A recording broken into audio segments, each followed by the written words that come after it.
মন্তেশ্বরে যুবককে পিটিয়ে খুনে গ্রেপ্তার আরও দুই। সম্পত্তি সংক্রান্ত পুরনো বিবাদের জেরে যুবককে পিটিয়ে খুনের ঘটনায় আরও দুজনকে গ্রেপ্তার করেছে মন্তেশ্বর থানার পুলিশ। ধৃত কামরুল শেখ জাহাঙ্গীর শেখ মন্তেশ্বরের দেনুর পঞ্চায়েতের মৌসা গ্রামের বাসিন্দা।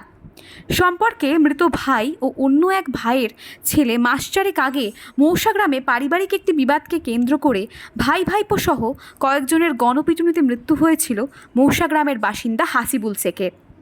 ঘটনায় মৃতের বাবা 11 জনের নামে মন্তেশ্বর থানায় লিখিত অভিযোগ জানান।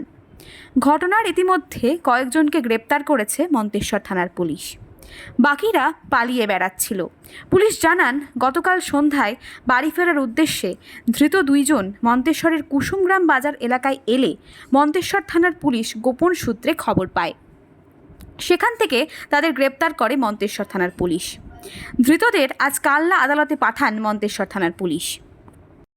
জ্যোতির্ময় মণ্ডল, পূর্ব বর্ধমান।